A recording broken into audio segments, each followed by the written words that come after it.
धर्मपाल की सांस्कृतिक उपलब्धियां। धर्मपाल धार्मिक दृष्टि से उदार था। उसके लिए उसके राज्य में शैव, वैष्णव, सूर्य पूजक, शाक्त, जैन, बौद्ध, तंत्रवादी आदि सभी धर्मों को मानने वाले लोग स्वतंत्रता और समानता के साथ उसके राज्य में रहते थे।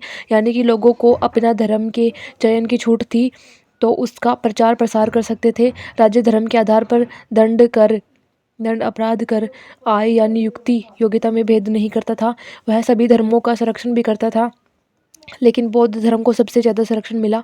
उसके अंतर्गत बौद्ध धर्म की महायान शाखा का संरक्षण हुआ। उसका सबसे बड़ा केंद्र नालंदा था, लेकिन सबसे ज़्यादा संरक्षण वज्रयानी शाखा को मिला। वज्रयानी बौद्ध धर्म की उस शाखा के बौद्ध थे जिनका विकास ही मोटे तौर पर इस काल में हुआ था। बौद्ध धर्म जब शाक्त धर्म की लोकप्रियता वाले क्षेत्र में पहुंचा, तो वहां अपना आधार बनाने के लिए बौद्धों ने क्षेत्रीय अनुकूलता का विकास किया और तंत्रवाद एवं देवी की महत्ता को अपने धर्म में जोड़ दिया। इसके तहत तारा को बुद्ध के साथ संयुक्त किया गया और उन्हें ही बुद्ध की शक्ति बताया गया, जैसे कि पार्वती को शिव की शक्ति बताया गया। उसने वज्रयान धर्म की धारा को फैलाने के लिए विक्रमशिला महाविहार की स्थापना की। यह ऐसा विश्वविद्यालय था जिसके तहत वज्रयान धर्म की शिक्षा को सबसे प्रधानता की जाती थी। कुछ समय के लिए यह नालंदा विश्वविद्यालय की बराबर गुणवत्ता वाला शिक्षा संस्थान बन गया था। यानी कि उस समय भारत में दुनिया के सबसे सर्वश्रेष्ठ विश्वविद्यालय थे। धर्मपाल ने बौद्ध धर्म के प्रचार के तहत वज्रयानी बौद्ध धर्म को नेपाल एवं तिब्बत के क्षेत्र में फैलाया। तिब्बत में पद्म संभव में पहली बार वज्रयान धर्म को फैलाया।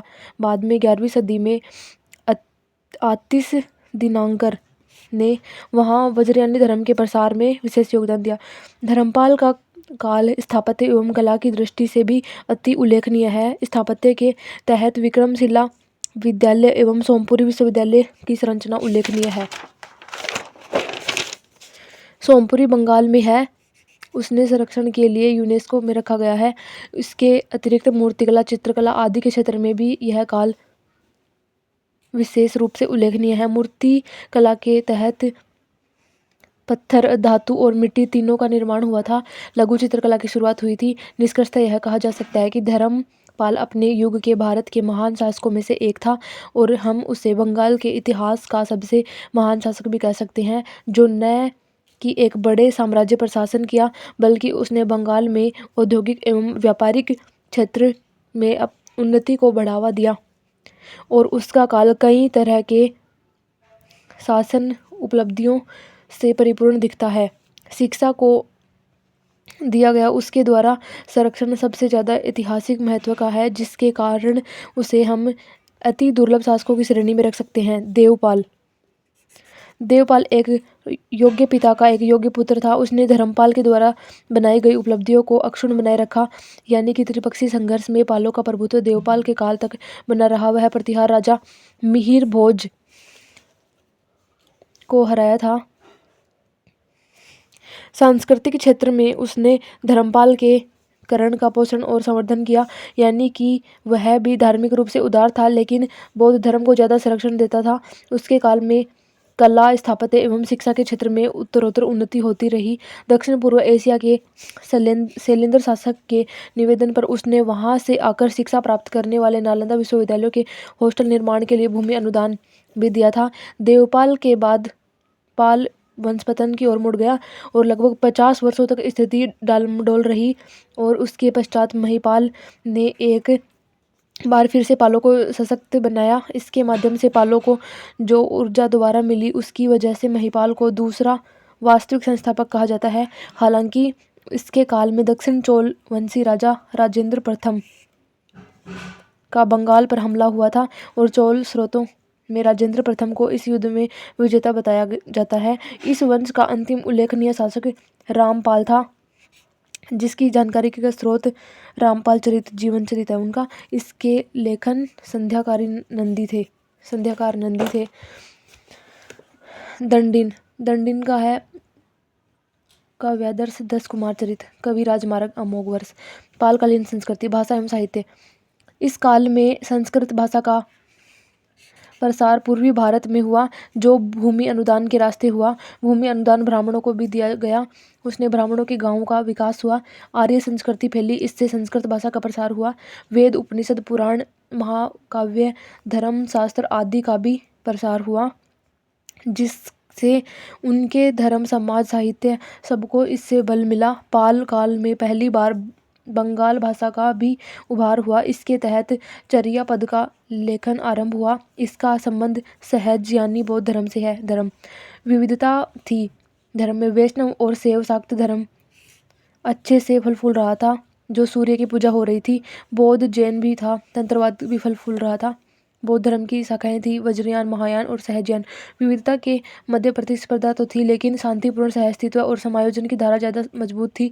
समायोजन के तहत हमें निम्नलिखित बातें उल्लेखनीय नजर आती हैं। हरिहर की मूर्ति, त्रिमूर्ति की पूजा, पंचायतन शैली।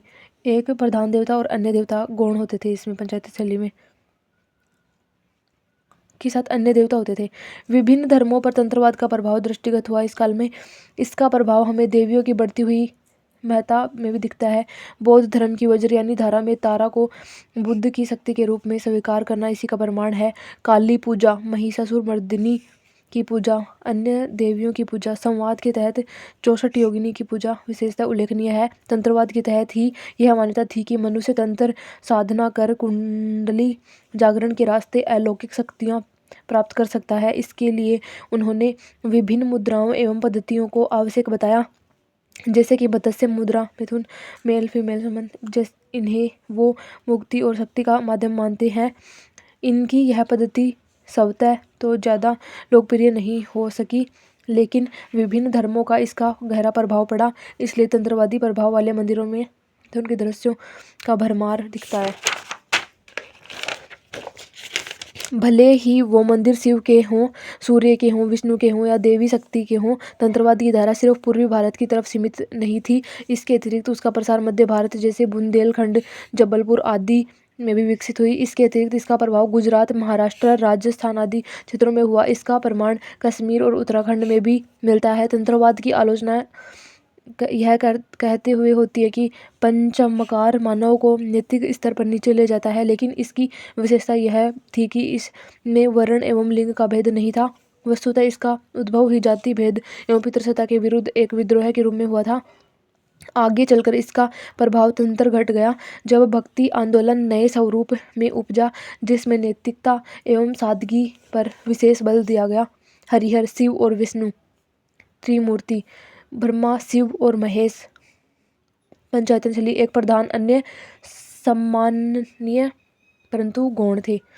64 योगिनी टेम्पल, भेड़घाट, Jabalpur. Its design match to new parliament's design. Konark, Orissa के अन्य मंदिर, खजुराहो का मंदिर, नियुक्त दृश्यों का भरमार। जनजातीय समाज में जब आर्य संस्कृति फैली तो इसमें सकारात्मक व नकारात्मक दोनों धाराओं का विकास हुआ। तंत्रवाद नेगेटिव और पॉजिटिव था। तंत्रवाद नेगेटिव पक्ष मौजूद नहीं तो पॉपुलरिटी नहीं हुई। पॉजिटिव तंत्रवाद सब बराबर।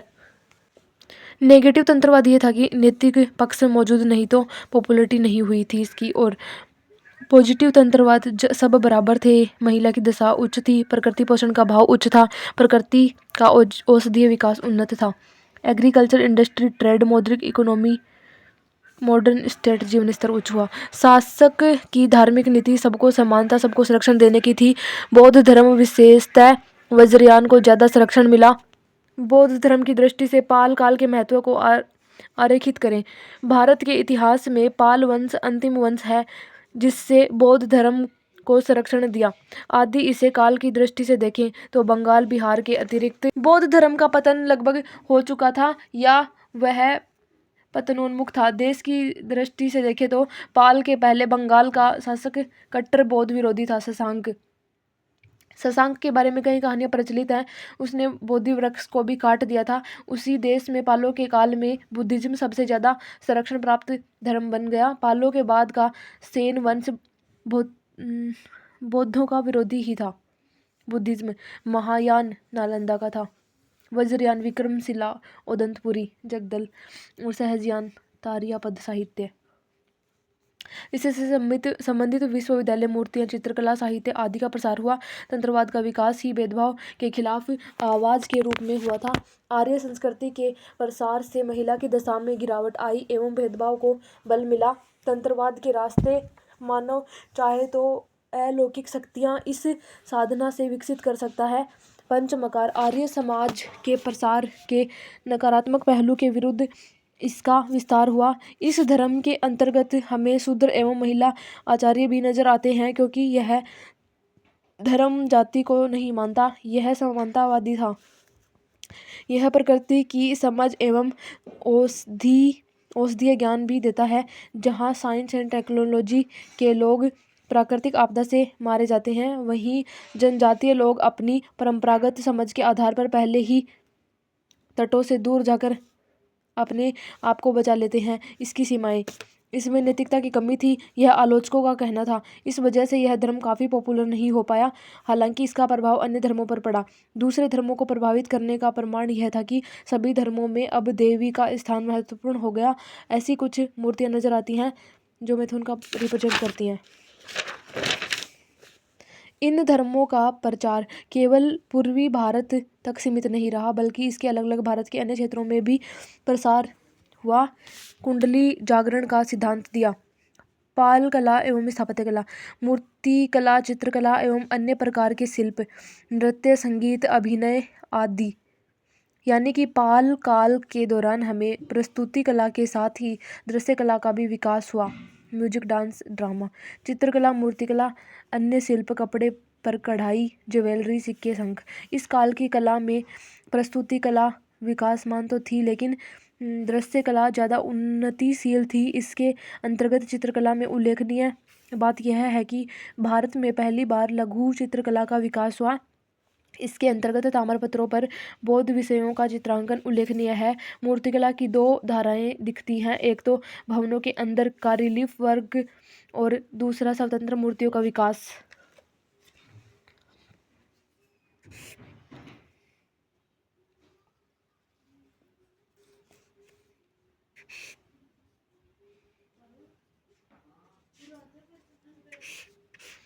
इस स्वतंत्र मूर्तियों के अंतर्गत इसके तहत निम्नलिखित बातें उल्लेखनीय हैं। निर्माण सामग्री, इसके तहत मिट्टी, पत्थर, धातु तीनों तरह की मूर्तियों का निर्माण हुआ। मिट्टी की मूर्तियां सांचे के माध्यम से ढाली गई थी। पत्थर के अंतर्गत छिलाई का काम हुआ। ज्यादातर मूर्तियां बेसाल्ट पत्थर से बनाई गई थी जिनका रंग काला है। धातु की मूर्तियां लुप्त मोम प्रणाली के तहत बनाई गई हैं। इसके तहत मूर्तियां पहले मोम से बनाई जाती हैं, इसके ऊपर मिट्टी का लेप चढ़ाया जाता है और फिर आग से संपर्क के रास्ते मोम पिघल जाता है। फिर सांचे के अंदर धातु का घोल डाल दिया जाता है। वहीं धातु जमकर ठोस हो जाने पर मूर्ति का रूप ले लेता है।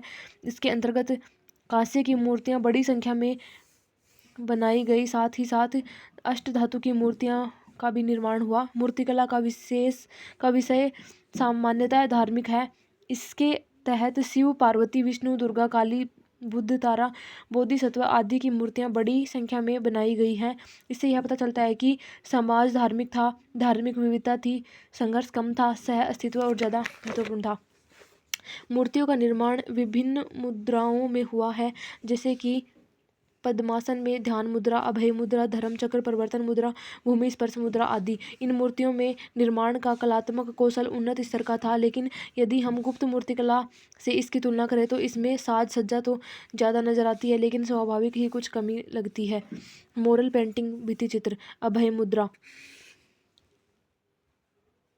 मीनिंग बोध, निर्द्वंद्व, निर्भीक, वर्द, सेव एवं अन्य सेम। मूर्तिकला, रिलीफ वर्क और स्वतंत्र मूर्तियाँ। रिलीफ वर्क में मूर्तियाँ गुप्त काल में लाल बलुई पत्थर से बनाई जाती थी, पाल काल में बेसाल्ट से। स्वतंत्र मूर्तियों में सामग्री, विषय, मुद्रा, कौशल, गुप्त तुलना। चूंकि भारत में चित्रकला की भित्ति कला के धारा बहुत उन्नत थी, इसलिए जब लघु चित्रकला का विकास हुआ तो आरंभ से ही यह श्रेष्ठ स्तर का नजर आता है, क्योंकि रंगों का उपयोग, सौंदर्य बोध, रंगों का प्रयोग, संकेतों और प्रतीकों के उपयोग में आदि के बारे में इसका ज्ञान उन्नत स्तर तक पहुंच चुका था। नालंदा बिहार पहले से ही, विक्रमशिला भागलपुर, उदंतपुरी बिहार शरीफ, सोमपुरी और जगदल बांग्लादेश, पाल काल का महिला शिक्षा केंद्र लाली पहाड़ी लखीसराय, पाल काल का आर्कियोलॉजिकल सर्वे ऑफ इंडिया। त्रिपक्षीय संघर्ष, तात्पर्य काल क्षेत्र, कारण चक्र, परिणाम। एक युद्ध जिसमें 3 शक्तियां शामिल थी, गुर्जर प्रतिहार, पाल राष्ट्रकूट। 8वीं सेंचुरी के अंतिम चरण से लेकर 10वीं सदी के आरंभ तक क्या यह युद्ध निरंतर चलता रहा? 9 चक्रों में चला। क्या यह युद्ध आदि से अंत तक त्रिपक्षीय रहा? 9। वस्तुतः 9वीं सदी के दूसरे दशक के बाद कभी भी युद्ध त्रिपक्षीय नहीं रहा। पहले 3 से 4 दशकों तक ही यह युद्ध ज़्यादा आक्रामक और तीनों को उलझाने वाला था। पाल ने कन्नौज पर हमला किया, वहाँ आयुध वंश का शासन था। धर्मपाल के विरुद्ध प्रतिहार राजा वत्सराज ने हमला किया, वह कामयाब रहा। वत्सराज के विरुद्ध राष्ट्रकूट राजा ध्रुव ने हमला किया और वह कामयाब रहा। यहीं से युद्ध त्रिपक्षीय रहा। राष्ट्रकूट जीत तो गए लेकिन कन्नौज पर शासन नहीं किए, क्योंकि दक्षिण के क्षेत्र में उनके सामने चुनौतियां उभर रही थी। इसलिए वह अपने मूल प्रदेश चले गए और इसी स्थिति का लाभ उठाकर फिर से धर्मपाल कन्नौज को जीत लिया। एक बार फिर से प्रतिहार राजा का हमला हुआ। इस बार उनका नेतृत्व नागभट्ट कर रहा था। वहीं जीता, किंतु प्रतिहारों की जीत पुनः क्षणिक हुई, क्योंकि राष्ट्रकूट राजा गोविंद तृतीय ने हमला कर उन्हें हरा दिया।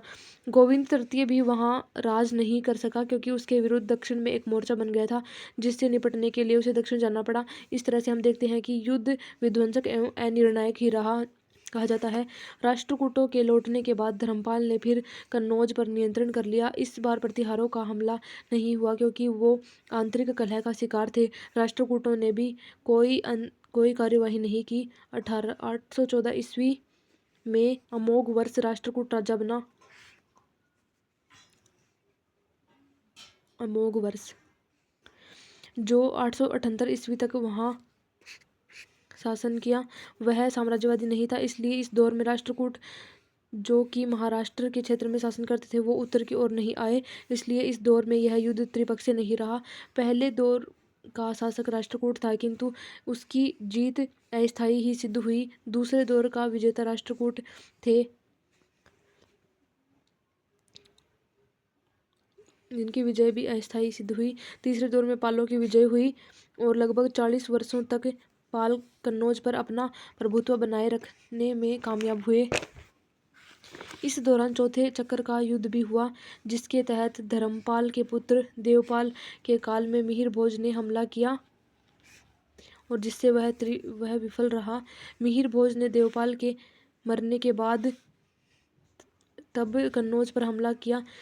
तब पाल वंश पतनोन्मुख हो गया था, और चूंकि इस दौर में राष्ट्रकूट साम्राज्यवाद से दूर रहे, इसलिए मोटे तौर पर तीसरा, चौथा और पांचवा चक्र दो पक्षीय ही रहा। चूंकि 850 के बाद पाल कमजोर हो गए थे, इसलिए कन्नौज पर प्रतिहारों का नियंत्रण स्थापित हुआ और लंबे दौर तक बना रहा। इस क्रम में अंतिम लड़ाई प्रतिहारों और राष्ट्रकूट राजा इंद्र तृतीय के बीच 900 ईस्वी में हुई, जिसमें राष्ट्रकूटों की जीत हुई। लेकिन राष्ट्रकूटों की जीत एक बार फिर से अस्थायी सिद्ध हुई। कन्नौज पर अंतिम हमला प्रतिहारों का ही रहा। पाल बिहार बंगाल, गुजरात प्रतिहार, गुजरात, राजस्थान, मध्य प्रदेश गुर्जर प्रतिहार थे ये। राष्ट्रकूट महाराष्ट्र, आंध्र प्रदेश, तमिलनाडु, कर्नाटक के थे। युद्ध का केंद्र कन्नौज था। त्रिपक्षीय संघर्ष का कारण था कन्नौज। इस युद्ध का मूल कारण था, तीनों कन्नौज पर कब्जा करना चाहते थे, क्योंकि इसका आर्थिक महत्व था।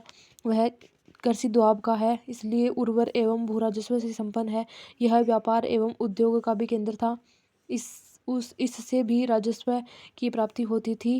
राजनीतिक महत्व, यह हर्षवर्धन और यशोवर्मन की राजधानी रहा था, इसलिए कन्नौज पर नियंत्रण को उत्तर भारत का प्रतीक माना जाता था। राजनीतिक महत्व के तहत कन्नौज का सामरिक महत्व भी था। यदि पाल कन्नौज पर नियंत्रण कर लेते तो प्रतिहार का राज्य खतरे में आ सकता था, और यदि प्रतिहार नियंत्रण कर लेते तो पाल का राज्य खतरे में आ सकता था। प्रतिहारों के कन्नौज पर नियंत्रण से राष्ट्रकूटों का भी खतरा बढ़ जाता था। यानी कि ये तीनों शक्तियाँ कन्नौज पर नियंत्रण अपनी महत्वाकांक्षा की पूर्ति मार्च के लिए नहीं कर रही थी, बल्कि इसके पीछे अपनी सुरक्षा की चेतना भी थी। राष्ट्रकूट की प्रतिहारों से प्रतिस्पर्धा त्रिपक्षीय संघर्ष के पहले से ही चल रही थी। यहाँ यह भी स्मरणीय है कि पालों का कन्नौज पर नियंत्रण दो अतिरिक्त कारणों से प्रभावित था। विस्तार की दिशा इधर ही जा सकती थी। बिहार और बंगाल का संघर्ष भी पुराना था। थानेश्वर के प्रभाकर वर्धन की बेटी राजश्री थी, और कन्नौज के थे ग्रह वर्मा, और शशांक था बंगाल का। उसने अटैक किया था कन्नौज पर पहले भी।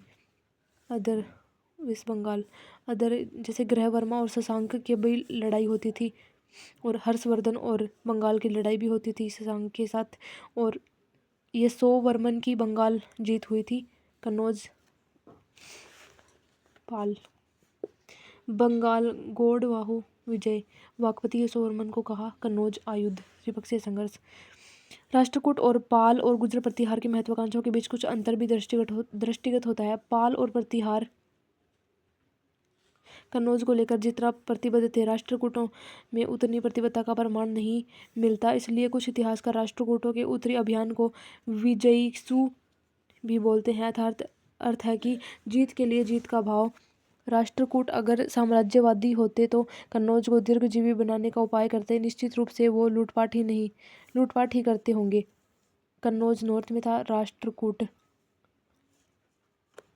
और इनके साथ में नीचे थे गंग, कदम्ब, वेंगी का चालुक्य, साउथ कांची के पल्लव मोर्चा था इनका। परिणाम दीर्घकालीन युद्ध एवं बर्बादी। राजनीतिक एकता बाधित हुई, इस कारण आर्थिक एवं सांस्कृतिक विकास का मार्ग बाधित हुआ। अंततः इस युद्ध ने तीनों को कमजोर किया। प्रतिहारों का विघटन, तुर्की हमला क्योंकि कामयाबी का मौका दिया गया।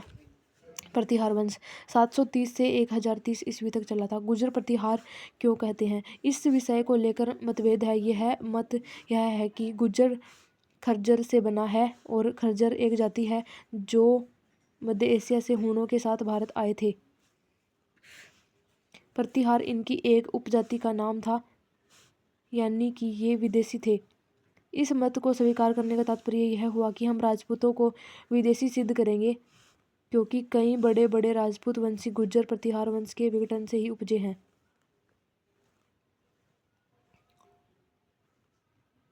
किंतु इस विचार को स्वीकार करना मुश्किल है, क्योंकि खर्जर के भारत आगमन और हूणों के पिछड़ जाने और इन्हीं का उभर जाने को लेकर स्पष्ट प्रमाण नहीं है।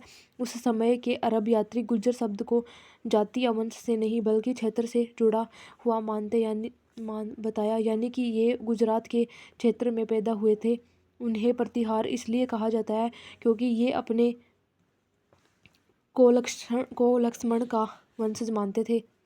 लक्ष्मण राम का द्वारपाल प्रतिहार थे। जब ये शासन आरंभ किए तब भारत अरब हमले का शिकार हो रहे थे। उन्होंने अरबों के हमले को आगे बढ़ने से रोका, इसलिए इस सीमा का द्वारपाल प्रतिहार हो गए। इस आधार पर देखें तो राजपूतों का उभार कई कारकों का संयुक्त परिणाम लगता है। इन्हें विदेशी मूल मात्र से उत्पन्न मानना गलत है, और ऐसा लगता है कि यह गलती जानबूझकर की गई है। प्रतिहारों का ऐतिहासिक महत्व। प्रतिहारों के उद्भव के संबंध में अपना मत स्पष्ट करते हुए इनकी ऐतिहासिक भूमिका को आरेखित कीजिए। प्रतिहार वंश पहला राजपूत वंश है। इसी से आगे चलकर कई अन्य राजपूत वंशों का हार हुआ। राजपूतों ने 8वीं सदी से 12वीं सदी तक उत्तर भारत, विशेषतः सिंधु से मध्य गंगा घाटी, गुजरात से राजस्थान, मध्य प्रदेश को इतना प्रभावित किया कि इस काल को इतिहास राजपूत काल कहलाता है। प्रतिहारों ने अरबों के हमले को रोका। संभव है कि उनका उभार रही अरबों के प्रतिरोध का मोर्चा के रूप में हुआ था। ये उस मोर्चा के नेतृत्व करता थे, यानी कि भारत में अरबों का प्रसार यदि सिंध तक ही रहा तो इसके पीछे प्रतिहारों के प्रतिरोध की भूमिका महत्वपूर्ण थी। प्रतिहारों ने पहली बार गुजरात, राजस्थान और मध्य प्रदेश के क्षेत्र में राजपूत राजसत्ता का निर्माण किया। इसके पहले इस क्षेत्र में स्वतंत्र सत्ता का प्रमाण मध्य भारत, महाभारत काल और महाजनपद काल से ही मिलता है। प्रतिहारों ने त्रिपक्षीय संघर्ष में भागीदारी की। 10वीं सदी के मध्य तक आते आते प्रतिहार राज्य विघटन की ओर मुड़ गया और इसके विघटन से कई छोटे छोटे राज्य उभरे, जैसे गुजरात के चालुक्य, त्रिपुरी के कलचुरी, राजस्थान के कई छोटे छोटे राज्य, जजाक, भुक्ती, बुंदेलखंड के चंदेल, मालवा के परमार। इस स्थिति में प्रतिहार वंश कन्नौज और इसके आसपास के क्षेत्रों तक ही सीमित रह गया। इसके परिणाम स्वरूप महमूद गजनवी को हमला कामयाब हुआ। गुर्जर प्रतिहार ने अपने शासन के दौरान भाषा, साहित्य, कला, स्थापत्य आदि क्षेत्रों में भी योगदान किया गया। भक्ति मार्गी धर्म का भी प्रसार किया, इसलिए मूर्ति पूजा और मंदिर निर्माण में तेजी आई। इसी क्रम में पंचायतन शैली का भी विकास हुआ। इसके तहत एक ही मंदिर में कई तरह के देवी देवताओं की पूजा होती थी, जो धार्मिक सांस्कृतिक समायोजन का उदाहरण था।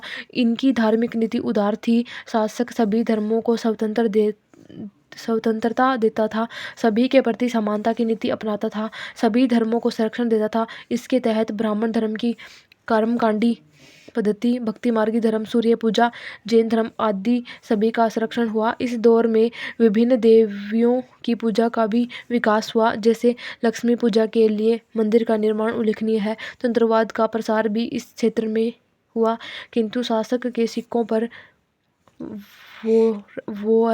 वराह के अंकन से प्रतीत होता है कि वैष्णव धर्म सबसे ज़्यादा प्रचलित था। राष्ट्रकूट, साम्राज्यवाद और संस्कृति। राष्ट्रकूटों की साम्राज्यवादी नीति रेत पर लिखी कहानी थी, जबकि सांस्कृतिक उपलब्धियां दीर्घजीवी सिद्ध हुई। सांस्कृतिक उपलब्धियां ग्रेनाइट पर लिखी गई थी। उपलब्धियों का दावे का आधार मान्य खेत। साम्राज्यवादी उपलब्धियां। राष्ट्रकूटों ने 750 से 973 ईस्वी के बीच शासन किया। इनका विस्तारवादी पक्ष इतना प्रबल था कि हम कह सकते हैं कि वह उस समय के भारत का सबसे शक्तिशाली साम्राज्य बनाया, और इस समय के विश्व के 4 बड़े साम्राज्यों में उनका नाम लिखा जा सकता है।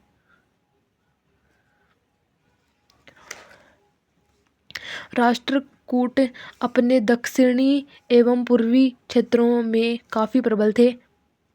उन्होंने वेंगी के चालुक्य, जो कर्नाटक के थे, और गंग, जो आंध्र प्रदेश के थे, और कांची के पल्लव और पल्लवों के पतन के बाद उभरे चोलों की पराजित किया। मोटे तौर पर कहा जा सकता है कि 750 से 60 से लेकर 950 से 960 तक विंध्य के दक्षिण में राष्ट्रकूटों का कोई मुकाबला नहीं था। इनकी आक्रामकता से बचने के लिए उन शक्तियों ने प्रायः संयुक्त मोर्चा के माध्यम से शक्ति संतुलन बनाने का प्रयास किया। राष्ट्रकूट राजा ध्रुव गोविंद तृतीय इंद्र तृतीय ने अपने काल में उत्तर का सफल अभियान किया। उन्हें 3 बार प्रतिहार राजाओं को हराया था। गोविंद तृतीय इनके बीच का सबसे बड़ा विजेता था। अमोघ वर्ष के संजना ताम्रपत्र अभिलेख में कहा गया है कि गोविंद तृतीय का घोड़ा कन्याकुमारी से हिमालय तक किसी और राज्य का पानी नहीं पीता था। रेत पर लिखी कहानी क्यों? क्योंकि इनकी जीत अस्थायी होती थी। जीते हुए क्षेत्रों के राजाओं को उन्होंने अपनी शर्तें मानने के लिए बाध्य किया। कई बार ये लूट कर ही लौट आए, किंतु इन्होंने जीते हुए क्षेत्रों पर अपना प्रत्यक्ष नियंत्रण प्राय नहीं किया। इसलिए जो राजा हारने के कारण राष्ट्रकूटों की अधीनता मान लेते थे, वो सत्ता परिवर्तन के वक्त या राष्ट्रकूटों के संकट के वक्त विद्रोह कर देते थे। इसलिए अनेक राष्ट्रकूट राजाओं ने उनकी क्षेत्रों को बार बार जीता। उत्तर भारत में तो उनकी जीत और भी क्षणिक सिद्ध हुई, क्योंकि ये कन्नौज के राजा को 3 बार हराए, लेकिन दक्षिण भारत से उपजे हुए किसी न किसी संकट के कारण इन्हें हमेशा लौट कर आना पड़ा। मोटे तौर पर कहा जा सकता है कि राष्ट्रकूट विजेता थे, पर वे वैसा विस्तार नहीं कर सके जैसा कि मौर्यों, हर्ष, गुप्त, चोल आदि ने किया था। इसलिए इस कई इतिहासकार राष्ट्रकूटों के कामयाब राजा नहीं मानते, उसे विजयीसु यानी जीतने वाला कहते हैं। दंती दुर्ग, हिरण्यगर्भ यज्ञ दंती दुर्ग ने किया था। कृष्ण प्रथम ने गंग और वेंगी को हराया और एलोरा का कैलाश मंदिर बनवाया था कृष्ण प्रथम ने। ध्रुव, इसने दक्षिण की जीत और नॉर्थ में पहली बार इसने अभियान किया था। और गोविंद तृतीय ने नॉर्थ गया था ये, और साउथ के संयुक्त मोर्चा को भी हराया था इसने, और साम्राज्यवादी नंबर 1 पे था ये। और अमोघ वर्ष जो है वो 814 से 878 तक था। सांस्कृतिक उपलब्धि थी इसकी। और इंद्र तृतीय जो है वो 915 में प्रतिहारों को हराया था इसने, और लास्ट उत्तर विजेता था ये। कृष्ण तृतीय जो है वो 950 से 960 तक था। चोलों को हराया था इसने। और परांतक प्रथम साउथ में सबसे डीप में गया था ये, साउथ में। राष्ट्रकूटों की सांस्कृतिक उपलब्धियां, उत्तर और दक्षिण को एक दूसरे से निकट ला दिया था इन्होंने अपने काल के दौरान धार्मिक स्वतंत्रता, समानता, संरक्षण की नीति अपनाया था। उन्होंने अपने संरक्षण को संस्कृत और कन्नड़ भाषा का विकास किया था। संस्कृत और कन्नड़ भाषा का विकास किया था। इनका काल स्थापत्य एवं मूर्तिकला की दृष्टि से भी उल्लेखनीय उपलब्धि हासिल है। राष्ट्रकूट महाराष्ट्र में शासन करते थे। उसकी जीत का दायरा उत्तर और दक्षिण दोनों क्षेत्रों में व्याप्त था, इसलिए उनके माध्यम से दोनों संस्कृतियां एक दूसरे के करीब आई और एक क्रम में आर्य और अनार्य संस्कृतियों का समायोजन हुआ। इसलिए सातवाहन से लेकर राष्ट्रकूट तक हम उत्तर और दक्षिण के पुल की तरह देखते हैं। धार्मिक स्तर पर राष्ट्रकूटों की नीति सामान्य भारतीय राजाओं की तरह उदारता पर आधारित थी। विशेष रूप से उल्लेखनीय बातें इस प्रकार हैं। ये राजा ब्राह्मण धर्म के पोषक थे। कई राजाओं ने यज्ञ कराया, जैसे राजसूय यज्ञ, हिरण्यगर्भ यज्ञ आदि। इनके काल में भक्ति मार्गी धर्म को प्रचार हुआ, जिसके तहत हम शिव की लोकप्रियता सर्वाधिक थी। इस काल के मंदिरों और मूर्तियों में इसमें संबंधित प्रमाणों की अधिकता के आधार पर ऐसा कह सकते हैं। भक्ति मार्गी धर्म के तहत विष्णु, ब्रह्मा, लक्ष्मी की पूजा का भी अनेक प्रमाण मिलता है। इसके तहत एलिफेंटा की त्रिमूर्ति का निर्माण और अर्धनारीश्वर का प्रमाण यह बताता है कि संस्कृतियों का समायोजन हो रहा था। इस क्षेत्र में भीतर गांव का प्रसार हुआ। जैन धर्म का संरक्षण उल्लेखनीय है। उस समय सुदूर दक्षिण से जैन धर्म को सफाया होता था, इसलिए महाराष्ट्र के क्षेत्र में उनको मिलने वाला संरक्षण निर्णायक हुआ, अन्यथा इस क्षेत्र में भी उनकी विदाई हो जाती। राष्ट्रकूटों के काल में जैन विस्ती खूब फला फूला। उन्होंने शिक्षा और साहित्य में कई मूल्यवान योगदान किया, जैसे महावीराचार्य की किताब गणित का सार संग्रह, आर्यभट्ट से लेकर ब्रह्मगुप्त के खगोलीय ज्ञान और शास्त्रीय अध्ययन का उत्तम विश्लेषण हुआ है। इसमें बीज गणित का उपयोग भी पहली बार किया गया। जिनसेन ने आदि पुराण की रचना की, जो ऋषभ देव की जीवनी है। यह पुस्तक कन्नड़ भाषा में लिखी गई है, जबकि गणित सार संग्रह संस्कृत भाषा में है। राष्ट्रकूटों ने मुसलमानों से मित्रता बनाकर रखा, यानी कि मुसलमान इनके राज्य में व्यापार के उद्देश्य से आते भी थे और रहते भी थे। समकालीन अरब स्रोतों में इनके यहाँ मस्जिदों की मौजूदगी चर्चा हुई है। शायद इसलिए ये लोग मुस्लिमों के साथ सौहार्द की नीति अपना रहे थे, क्योंकि अरब सागर के क्षेत्र में बड़े स्तर पर व्यापार चलता था। राष्ट्रकूट काल के दौरान कला और स्थापत्य के क्षेत्र में कई उल्लेखनीय कार्य हुआ, जैसे कि नृत्य, संगीत और नाटक का विकास। इसके समानांतर इस काल में मूर्ति कला का विकास विशेषतः उल्लेखनीय है। मूर्तियों का निर्माण गुफाओं एवं मंदिरों से संबंधित है। इसका प्रमुख केंद्र एलोरा एवं एलिफेंटा था। एलोरा के अंतर्गत 24 गुफाओं का प्रमाण मिला है, जिसमें पहले 12 बौद्ध धर्म से संबंधित है। 13 और 29 की गुफाएं सनातन धर्म से संबंधित है।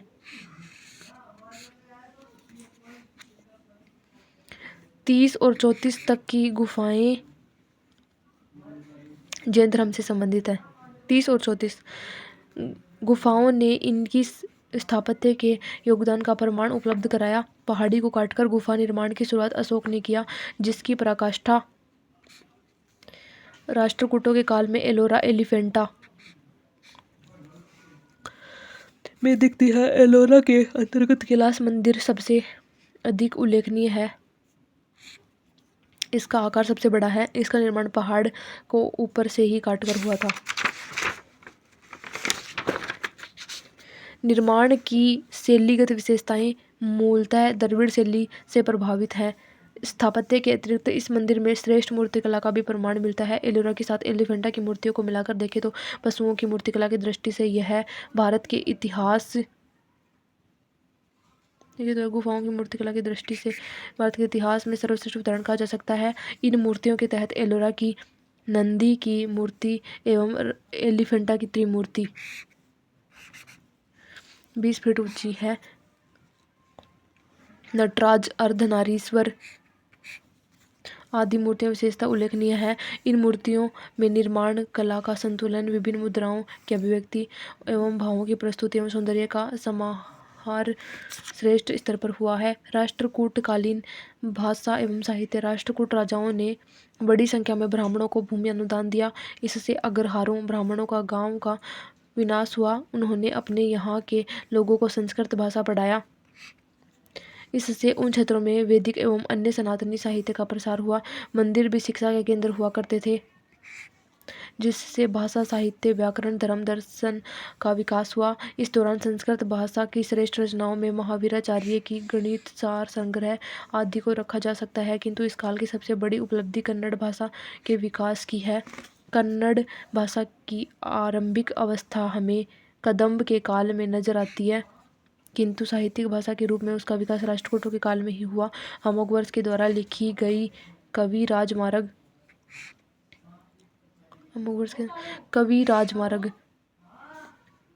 कन्नड़ भाषा की पहली मानक किताब मानी जाती है।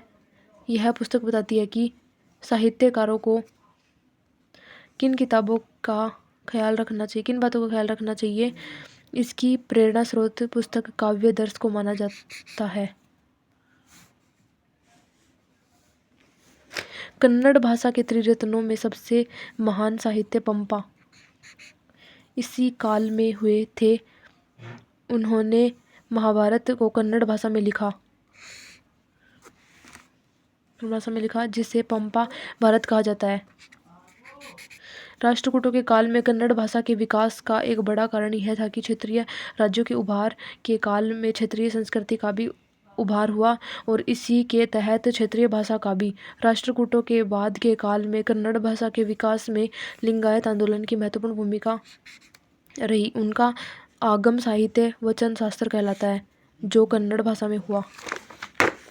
कन्नड़ भाषा को द्रविड़ भाषा परिवार के अंतर्गत रखा जाता है, जिसमें तमिल भाषा का प्रभाव उल्लेखनीय है। लेकिन शब्दकोश, व्याकरण, उपमान, अलंकार, कथानक आदि स्तरों पर इस भाषा की समृद्धि संस्कृत भाषा का योगदान भी उल्लेखनीय है। दोनों संस्कृतियों के संपर्क का ही परिणाम है तो कन्नड़ भाषा इस तरह से विकसित हुई। आर्य और द्रविड़ 6 शास्त्रीय भाषाओं में से एक भाषा कन्नड़ भी है। भूमि अनुदान। राजा के द्वारा किसी को भूमि दान में देना। सातवाहन काल में इसकी शुरुआत हुई थी। गुप्त काल में आगे बढ़ा। गुप्तोत्तर काल में यह प्रवृत्ति ज़्यादा प्रबल हो गई थी। प्राय बंजर भूमि ही दान में दी जाती थी। राजस्व मुक्त भूमि दान में दी जाती थी। भूमि अनुदान कहीं स्थायी होता था तो कहीं अस्थायी। भूमि अनुदान के बाद 5वीं से 6वीं शताब्दी तक आते आते अनुदान ग्रही को वहाँ का प्रशासनिक और न्यायिक अधिकार भी दिया गया। गुप्त काल के बाद प्रशासनिक अधिकारियों को भूमि अनुदान देने के कारण भूमि अनुदान में तेजी आ गई। 7वीं से 8वीं सदी के दौरान अनुदान की शर्तों में यह बात शामिल होने लगी कि वहाँ के स्थानीय लोग अनुदान ग्रही अनुमति के बिना क्षेत्र छोड़कर बाहर नहीं जा सकते थे। परिणाम उद्देश्य कृषि भूमि का प्रसार हुआ, कृषि का विकास हुआ, समृद्धि और जीवन स्तर में उन्नति हुई, आर्य संस्कृति का प्रसार हुआ, स्थानीय आबादी में राजकीय निष्ठा का प्रसार हुआ। परिणाम कृषि का सार, समृद्धि, जीव स्तर उन्नति, व्यावसायिक संरचना में परिवर्तन। कृषि के प्रसार के कारण यह उद्योग, व्यापार, साहित्य, कई प्रकार के व्यवसायों को बल मिला।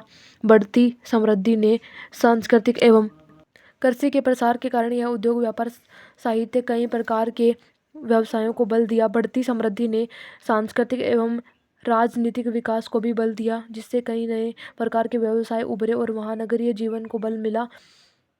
आर्थिक विकास ने राजस्व की जिस संभावना को बल दिया, उससे नए राज्यों का विकास हुआ।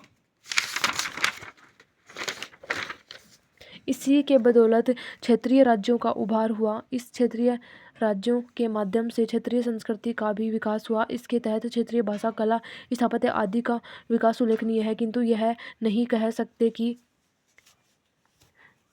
सिर्फ क्षेत्रीयकरण को ही बल मिला। आर्य संस्कृति का अखिल भारतीय प्रसार एवं सांस्कृतिक एकता को भी बल मिला, यानी कि भूमि अनुदान भारत में एकता एवं अनेकता दानों को बल आधार दिया। भूमि अनुदान के कारण अनेक क्षेत्रों में वर्ण एवं जाति की व्यवस्था का प्रसार हुआ। जनजातीय समाज में पितृसत्ता का भी प्रसार हुआ। वर्ण व्यवस्था पर इसका दोहरा असर था। शूद्रों को भूस्वामित्व मिला, जिससे उनकी धर्मशास्त्रीय कार्य विभाजन में परिवर्तन आया, यानी कि वर्ण का प्रसार भी हुआ और उसके अंदर तनाव भी पैदा हुआ। आर्य एवं अनार्य संस्कृतियों के तनाव एवं साथ आने के कारण तंत्रवाद की धारा उपजी। अनुदान क्षेत्र में दासता कमजोर पड़ी, क्योंकि दासों की भूमिका कृषि क्षेत्र में और भी कम हो गई। अनुदान के क्षेत्र में समृद्धि तो आई, पर शोषण का एक तंत्र भी विकसित हुआ होगा। अनुदान के कारण लेखकों के वर्ग का महत्व बढ़ा। स्थानीय प्रशासन में भी उनकी भूमिका बढ़ी। इसी बीच कायस्थ जाति का विकास हुआ। भूमि अनुदान ने कई बौद्ध और ब्राह्मण अनुदान ग्रहियों को भूस्वामित्व एवं कृषि कार्य से जोड़ दिया। संभवतः इसी पृष्ठभूमि में भूमिहार जाति का उद्भव भी हुआ। संभव है कि सांस्कृतिकरण के रास्ते कई अन्य लोग भी भूमिहार बन गए होंगे। इसी क्रम में यह भी स्मरणीय है कि भूस्वामित्व एवं प्रशासनिक राजनीतिक अधिकारों की इन नवीन व्यवस्था ने राजपूतों का जो वर्ग पैदा किया, उन्हीं के बीच से राजपूत जाति का जन्म हुआ। इसलिए राजपूतों की उत्पत्ति के स्रोत विविधतापूर्ण नजर आते हैं। अग्रहार ब्राह्मणों का गांव, सभाउर ब्रह्मदेय ब्राह्मण को दिया जाने वाला अनुदान, देवदान मंदिर को दिया जाने वाला अनुदान। 8वीं से 9वीं सदी तक ब्रह्मदेय का जोर ज्यादा था, परंतु 10वीं, 11वीं, 12वीं सदियों के दौरान मंदिरों को अनुदान में ज्यादा वृद्धि हुई। जानकारी के स्रोत: कई मंदिरों के अहाते में मिलने वाला अभिलेख ताम्रपत्र लेख यह सबसे प्रधान स्रोत है। इसके अंतर्गत लेखा पद्धति का उल्लेख विशेष तौर पर होता है, जो कि अनुदान पत्रों का एक संकलन है। इसके माध्यम से इतिहास लेखन को कई प्रकार की जानकारियाँ मिलती हैं। कई शोधों के आधार पर यह कहा जा सकता है कि भूमि अनुदान की शर्तें समरूप नहीं हुआ करती थी। इसके तहत क्षेत्रीय विविधता होती थी और साथ ही यह भी स्मरणीय है कि अलग अलग अनुदानों की अलग अलग शर्तें होती थी, यानी कि हम इसके अंदर समरूपता आधारित कोई निष्कर्ष निकालें तो यह जटिल आधारित तथ्यों का मनमर्जी आधारित समीकरण होगा। अनुदान, भूमि अनुदान, स्वामित्व का हस्तांतरण, राजस्व का हस्तांतरण। भूमि अनुदान के कारण विभिन्न क्षेत्रों में जिस संस्कृति का विकास हुआ, उससे क्षेत्रीय स्तर पर नगरीकरण, क्षेत्रीय राज्य, क्षेत्रीय संस्कृतियों का विकास हुआ। इस विषय को लेकर साम्राज्यवादी एवं मार्क्सवादी इतिहासकारों ने प्रायः भ्रामक निष्कर्ष निकाला है, जिसके तहत वो यह कहते हैं कि वह काल क्षेत्रीय सत्ताओं के साथ क्षेत्रीय संस्कृतियों का काल था, यानी कि अखिल भारतीय स्तर पर उभरने को कोशिश कर रही आर्य संस्कृति या दक्षिण भारत की द्रविड़ संस्कृति के कमजोर पड़ने का काल था। वस्तुतः इस काल के बारे में निम्नलिखित निष्कर्ष निकाले जा सकते हैं। भूमि अनुदान के कारण इस दौर में आर्य संस्कृति का प्रसार उन क्षेत्रों में भी हुआ जहाँ पिछले युगों में नहीं था। ब्रह्मदेव एवं देवदानों के कारण इसमें विशेष तेजी आई। दूसरा, यह बात दृष्टिगत है कि आर्य संस्कृति अखिल भारत स्तर पर पूर्णतः समरूप नहीं थी, क्योंकि विभिन्न क्षेत्रों में आर्य संस्कृतियों का स्थानीय संस्कृतियों के साथ लेन देन दोनों हुआ था, यानी कि इसे हम स्थानीय विशेषताओं से संपन्न आर्यीकरण कह सकते हैं। इस दौर में जब क्षेत्रीय राज्यों का उभार हुआ तो वहाँ की कई स्थानीय संस्कृतियों के बीच से एक ऐसी क्षेत्रीय संस्कृति का उभार हुआ जिसका क्षेत्रीय और सामाजिक दायरा पूर्ण की स्थानीय संस्कृतियों से ज़्यादा व्यापक था।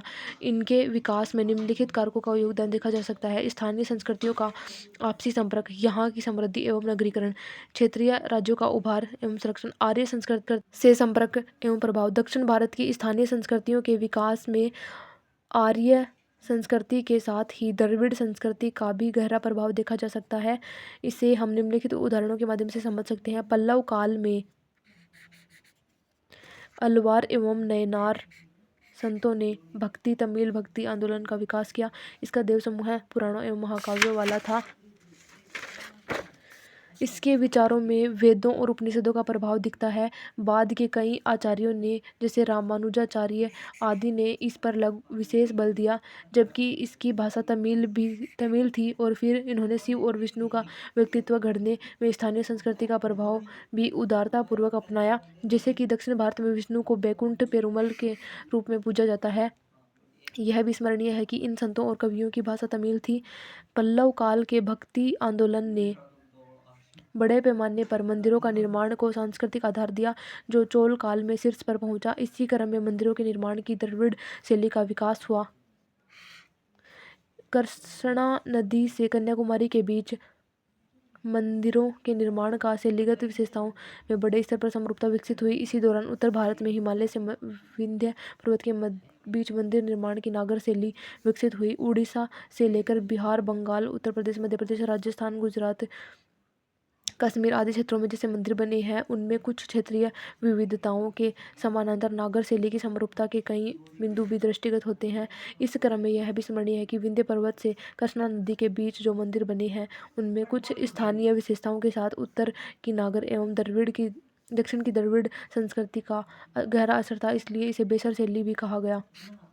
इस दौर में संस्कृत भाषा का अखिल भारतीय प्रसार हुआ, लेकिन क्षेत्रीय स्तर पर ब्राह्मणी लिपि में कुछ अंतर दिखता है। इस दौर में भाषागत उपलब्धियों में सबसे उल्लेखनीय बात है कि कई क्षेत्रीय भाषाओं का विकास, जैसे कि कन्नड़, तेलुगु, मलयाली, मराठी, उड़िया, बांग्ला जैसी भाषाओं का विकास उल्लेखनीय है।